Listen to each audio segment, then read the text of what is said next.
Você por acaso já ouviu falar que o glúten ele te faz engordar e que ele é inflamatório para o nosso organismo? E que se a gente quiser emagrecer e quiser ter uma saúde melhor, a gente tem que eliminar o glúten da nossa dieta? Mas será que isso é verdade? Afinal, o que é o glúten? Olá, tudo bem com você? Eu me chamo Renata Massana e eu sou estudante de nutrição. Gente, eu vejo muito as pessoas falarem aí pela internet de que o glúten ele realmente faz mal para a sua saúde, que ele atrapalha no seu emagrecimento. Então, neste vídeo eu gostaria de conversar com vocês sobre isso e explicar tudo sobre o glúten. O que ele é, por que algumas pessoas passam mal por causa dele e se você realmente deve tirá-lo da sua dieta. Você, por acaso, tem alguma ideia do que é o glúten? Do jeito que eu vejo algumas pessoas falando do glúten pela internet, eu tenho a impressão que o glúten ele é até um veneno, né?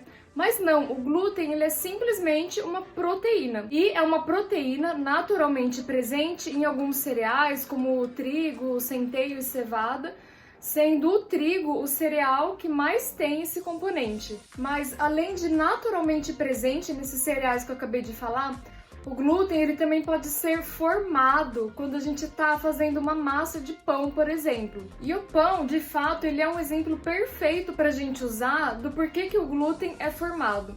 Porque ele tem tudo que precisa para formar o glúten, que é uma farinha que tenha os componentes do glúten, né, como no caso é a farinha de trigo, que ela é mais comumente usada. Um líquido, né, geralmente aquoso, que seja a água ou seja o leite, que é para unir esses compostos do glúten, poder formar o glúten. E o outro componente é o ato de você sovar um pão. Essa ação mecânica de você sovar o pão vai ajudar nesses componentes do glúten presentes na farinha deles se unirem e formar o glúten. Mas e por que eu quero ficar formando glúten no meu alimento? Qual que é a função disso? O glúten ajuda muito na textura dos alimentos. Como eu acabei de falar que o glúten é uma proteína, na verdade ele é uma rede proteica. E que nos pães, por exemplo, ele vai ter a função de reter os gases, né? Quando o fermento começa a agir, começa a fermentar e formar gases, o glúten vai segurar esses gases e o pão vai crescer, ele vai estufar, deixando o pão macio. Não sei se você já ouviu falar que o segredo de pães macios é você sovar bastante a massa. Bem, isso se dá porque quanto mais você sova, mais glúten será formado, então mais macio ele ficará. E só mais uma curiosidade para deixar claro o que é o glúten. Vocês já ouviram falar de uma carne vegana chamada seitan? Eu vou deixar uma fotinha aqui do lado para vocês verem como que é esse seitan, essa carne de glúten. Essa carne, ela é o exemplo perfeito do que é o glúten, porque ela é a junção da farinha com a água e o ato de você sovar. Bem, agora que a gente viu o que é o glúten, por que será que algumas pessoas passam muito mal quando elas comem glúten? E isso se dá por dois motivos, ou porque a pessoa tem a doença celíaca, ou porque a pessoa tem a sensibilidade não celíaca ao glúten. A doença celíaca é caracterizada por uma alteração genética. Quando uma pessoa que tem a doença celíaca entra em contato com a gliadina, que é um dos componentes do glúten, o corpo dessa pessoa interpreta como se esse composto fosse um corpo estranho e que precisa, portanto, ser eliminado. Então, para ser eliminado, o sistema imune ele é ativado. E para eliminar essa gliadina, o sistema imune começa a liberar várias substâncias inflamatórias. E essas substâncias inflamatórias vão causar um certo estrago ali no intestino.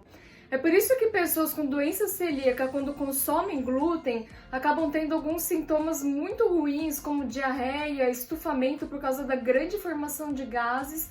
E algumas pessoas também têm alguns sintomas que são fora do intestino, fora do trato gastrointestinal, como perda de peso, deficiência de várias vitaminas ou deficiência até no crescimento quando a gente está falando de crianças. E essa deficiência de nutrientes na pessoa celíaca, ela se dá pelo seguinte motivo. O intestino, naturalmente, tem muitas vilosidades nas células. Essas vilosidades é como se fossem várias dobrinhas ao longo de todas as células intestinais. E essas várias dobrinhas, elas têm a função de aumentar a superfície de contato com o alimento, com os nutrientes que estão ali no intestino, para poder absorver mais. Então, uma pessoa com doença celíaca que come o glúten, ela vai ter sempre aquela inflamação no intestino. Aí eu falei que dá aquele estraguinho no intestino e dá mesmo. Essa inflamação sempre constante, presente ali no intestino da pessoa celíaca, acaba estragando essas dobrinhas que tem, essas vilosidades. Então, antes, né, que o normal é ter essas várias dobrinhas, a pessoa acaba tendo uma célula lisa. E isso dificulta muito na absorção de nutrientes. Olha, é realmente um problemão. Quem tem doença celíaca não pode pensar nem em comer uma fraçãozinha do glúten, porque realmente faz muito mal. Tem que excluir completamente, totalmente o glúten da dieta.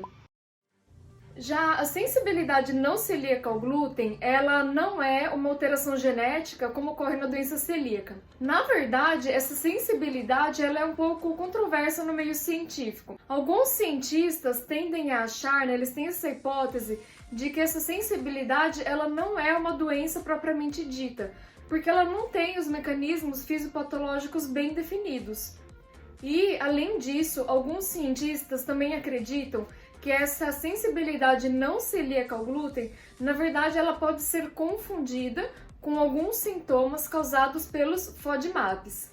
Os FODMAPs, eles são alguns tipos de carboidrato bem definidos, né? São os carboidratos de uma cadeia mais curtinha e alguns polióis, que são os tipos de álcool. Esses FODMAPs, eles não são muito absorvíveis e eles são altamente fermentáveis. Ou seja, o intestino quase não absorve eles e eles ficam lá no intestino fermentando e formando muitos gases. Então, só para resumir, esses FODMAPs eles estão presentes em alguns alimentos já comumente conhecidos por causarem gases, como feijões, cebola, brócolis, melancia e vários outros. E o problema é que esses FODMAPs eles também estão presentes em alguns alimentos que têm o glúten, como aqueles próprios cereais que eu falei lá no começo do vídeo, né? O trigo, por exemplo, que é o mais consumido. Então, quando uma pessoa resolve tirar o glúten da dieta, ela também acaba excluindo parte desses FODMAPs e acaba tendo uma melhora em alguns sintomas, como diarreia, estufamento, inchaço, né? Na barriga, no abdômen. E muita gente pode achar que teve essa melhora por causa do glúten, mas pode ter sido por causa dos FODMAPs. E tem que se considerar também um possível efeito placebo, de você achar que você teve essa melhora, que você está se sentindo mais leve porque tirou o glúten, mas isso pode ser placebo. Bem, nós acabamos de ver que pessoa com doença celíaca ou essa suposta sensibilidade não celíaca ao glúten, elas não têm muita opção, elas de fato têm que excluir completamente o glúten da dieta. Mas e a pessoa que não tem nenhuma coisa e nem outra? Será que se tirar o glúten da dieta pode ter algum benefício no emagrecimento ou para a saúde? E a resposta é não. Desculpa decepcionar quem vê retirada do glúten como uma luz no fim do túnel para o emagrecimento, mas pessoas que não têm a doença celíaca ou não têm a sensibilidade não celíaca ao glúten não experimentam nenhum benefício, nem para o emagrecimento e nem para a saúde.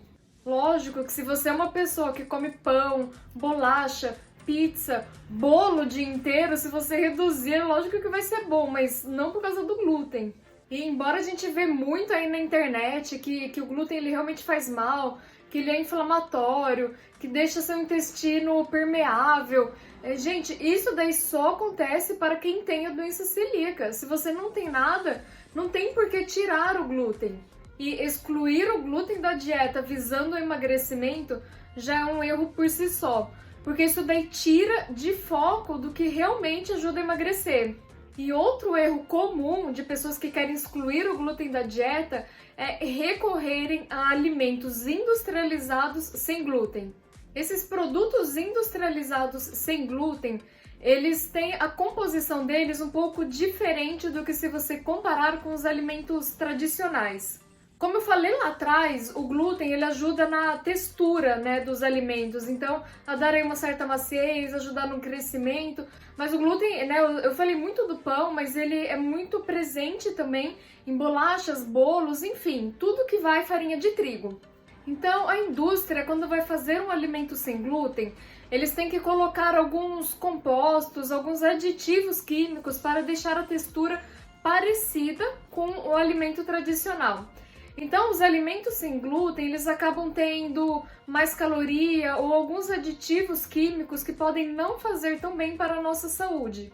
Além de que, muitas pessoas acham que porque é sem glúten, aí você pode comer à vontade.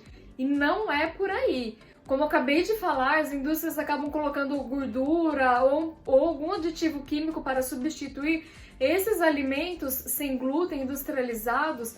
Eles acabam sendo igualmente calóricos ou até mais calóricos. Mas eu não sou contra esses alimentos industrializados sem glúten. Muito pelo contrário, eu acho que eles são de grande valia, mas para as pessoas que têm doença celíaca. Pois se essas pessoas tiverem ali uma vontade de comer um pão, um bolo ou uma bolacha, por exemplo, elas pelo menos têm onde recorrer. Mas mesmo assim, mesmo para essas pessoas, eu não recomendaria que esses alimentos eles fossem ingeridos aí todo dia ou em grandes quantidades. E só mais um recadinho, se por acaso, mesmo assim, um dia você pensar em tirar o glúten, diminuir o glúten da sua dieta, que você dê preferência aos alimentos naturalmente sem glúten, como frutas, legumes, verduras, tubérculos, enfim. Convenhamos que esses alimentos só vão te fazer bem, né? Agora, deixa eu contar uma historinha para vocês, mas é uma história verídica. Na empresa que eu trabalhava, uma vez uma colega ela chegou para mim de manhã, aí ela chegou toda animada falando que ela ia fazer a dieta do glúten, né? Ou no caso, aí a dieta livre de glúten. Olha, na época, eu acho que eu nem conhecia essa palavra, nunca tinha ouvido falar, não sabia nem o que era glúten. E eu perguntei pra ela, eu falei, mas como que é essa dieta, né? Aí ela falou assim, olha, é que eu vi na internet que o glúten, ele faz as pessoas engordarem.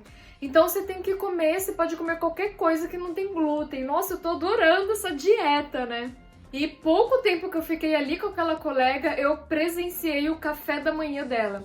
Ela comeu pão de queijo e sorvete.